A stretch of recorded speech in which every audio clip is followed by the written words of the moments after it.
Labour leader Sir Keir Starmer stands accused of deliberately avoiding dealing with the row over Angela Rayner's two houses, but pressure's mounting and the public want him to show some kind of leadership over the whole matter. Back with me are Madeline and Laura. I'd also like to welcome Rafe Heydel-Mankoo, historian and broadcaster. Angela Rayner, the story that will not go away, no matter how hard the BBC tries to snuff it out. You see Laura Kunsberg on Sunday having to defend the BBC for covering the story because that guy from the author, whose name escapes me, John O, somebody or other, was having a go saying, you don't have to do this story just because the Daily Mail says it's a story, you know. And so she had to sort of defend it. Meanwhile, we found... They got a snippet about it taken out of Newsnight. Well, I was about to tell you about that. Yes. Sorry. No, I was about to mention it. Nick Watt apparently admitted to editing an interview because he compared her situation to Beergate, and they've admitted editing it because the Labour Party asked them to take it out. Astonishing. Amazing. Yeah.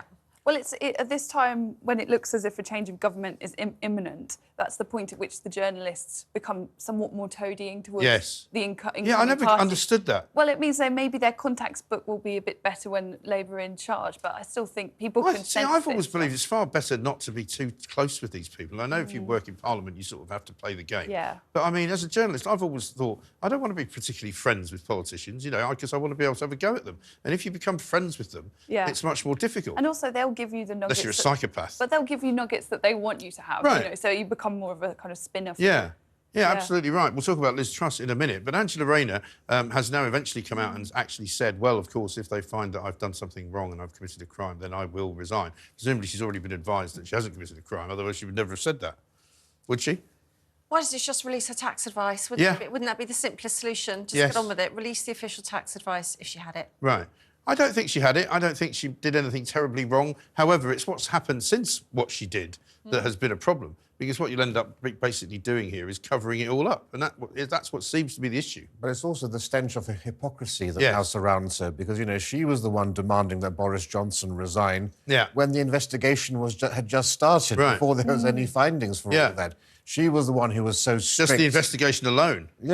She's been the one who was so strict with you know, other people in the Conservative Party about their tax returns too. And when you have Keir Starmer pitching his tent on cleaning up public standards, restricting the right to buy council houses, and cracking down on tax dodgers, and then your deputy leader falls foul of potentially all three of those. Right. I mean, I think you need to actually have a time. I mean, if you were the British public, you would think this is the time for Keir Starmer to show us his leadership abilities. Right. But he's riding two horses. Yes, one as Premier in waiting, but also as leader of the Labour Party, he has to keep that broad church together, which is already fraying in so many ways. Right. And I think he wants to avoid any chance of having a Jeremy Corbyn versus Tom Watson situation. Yes. When Tom Watson was deputy leader, they had a very fractious relationship. Right. He's hoping more for a John Prescott-Blair relationship, perhaps. And I think that's why he's having to actually, you know, play this, avoid dealing with the facts as they are. Yeah. I mean, there are some who think that Starmer doesn't really like Angela Rayner and is quite happy to sort of let her be sort of chewed at bit by bit by the pack of wolves outside, while pretending that he's kind of protecting her by not looking at the legal advice so that he can say later, well, I wasn't exactly sure what it was anyway. Yeah, I think that's right. I mean, of course, he did once try to sack her and it backfired horribly. And she ended up with manage that. More job titles than she had at the beginning. I mean, I think that might be true, but it does tell you something about... There's a sort of real arrogance, I think, in Labour's approach. They obviously think that they're riding so high in the polls, that they're in such an unassailable position that they can just ride it out, basically. Yeah.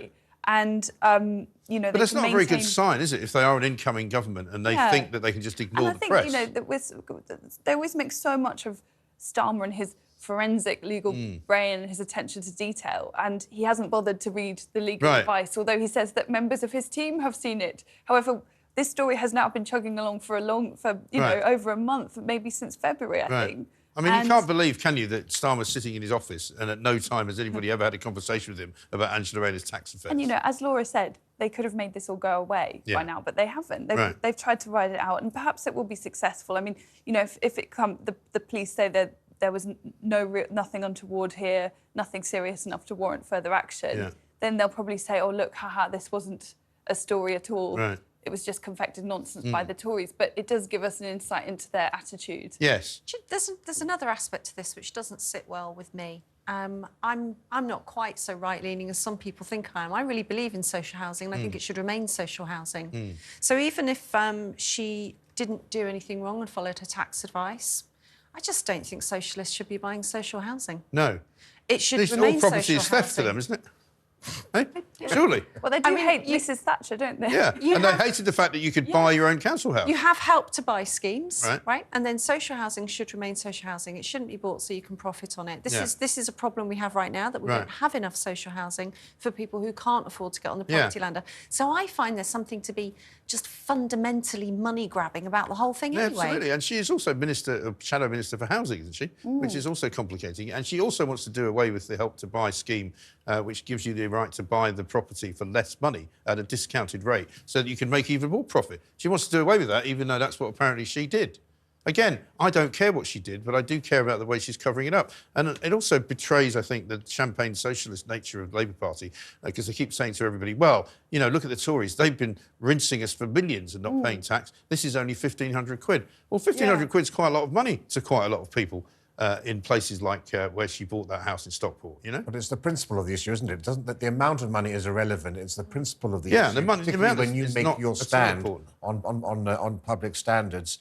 And again, the principle is, of course, that this is a woman who has campaigned against restricting the right to buy, and yet she's benefited from that again. So on both levels, it's about principle. I think she's also shadow minister for levelling up. Yeah. So Keir Starmer She's managed can't to do level up anything her own about bank it. account. The deputy leader is elected by the members, right? So there's nothing that Keir Starmer can do about her being deputy leader. Right. But he can withdraw those portfolios from her should he wish. Yes. But even that he hasn't sort of. Although, as Madeleine says every time he tries to do that, she ends up with even more jobs.